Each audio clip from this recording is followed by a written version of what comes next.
Hello বাচ্চারা, আজ আমরা শুনবো কালু কাকের চুরি নামক গল্পটি। শুরু করা যাক তাহলে। কোনো এক গভীর জঙ্গলের একটি গাছে কালু কাক আর লালটুনি পাখি একসাথে বসবাস করত। তাদের দুজনেরই বাসা সেই গাছেই ছিল, কিন্তু কালু কাক ছিল খুবই স্বার্থপর আর লোভী। শোনো কালু কাক, জঙ্গলে এবারে প্রচণ্ড গরম পড়েছে।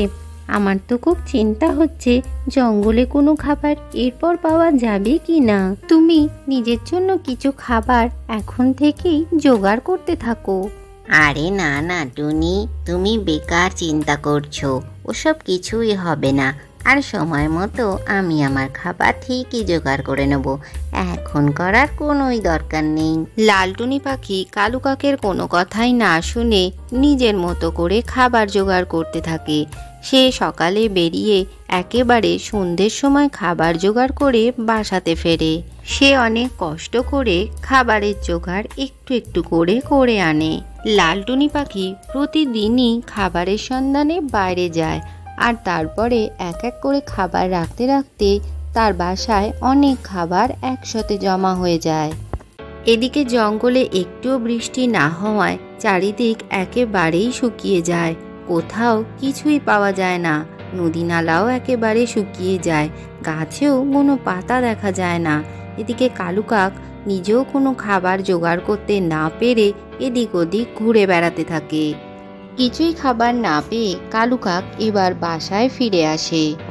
টুনি, তুমি তো ঠিক কথাই বলেছিলে, জঙ্গলে কোথাওই কিছু খাবার নেই। আমি তো কিছুই পাইনি। তোমার কাছ থেকে কিছু খাবার আমাকে দিতে পারো? হ্যাঁ হ্যাঁ কালু কাক, তুমি আমার থেকে খাবার খেতেই পারো। আমি যা খাবার রেখেছি তোমার আমার বেশ কিছুদিন চলে যাবে। এরপর লালটুনি পাখি কালু কাককে কিছু খাবার খেতে দেয়।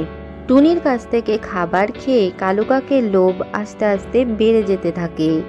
একদিন রাত্রে যখন টুনি ঘুমিয়ে পড়ে, তখন কালু কাক চুপি চুপি এসে টুনির বাসা থেকে কিছু খাবার নিজের বাসায় নিয়ে চলে যায়।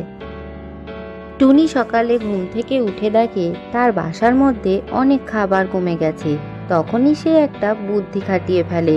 বাসার মধ্যে সে কিছু গাছের কাঁটা রেখে দিয়ে তার মধ্যে পাতা চাপা দিয়ে দেয়। কালু কাক খাবার চুরি করতে আসলে সেই কাঁটায় আঘাত লেগে মাটিতে পড়ে যায়।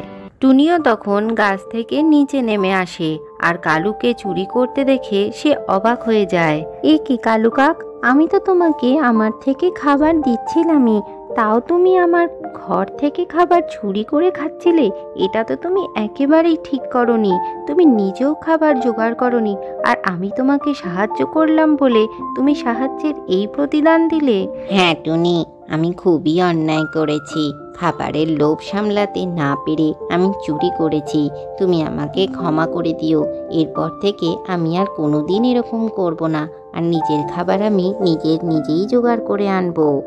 আজকের গল্পটি থেকে কি শিখলে বাচ্চারা? না বলে কখনোই অন্যের জিনিস নিয়ে নিতে নেই।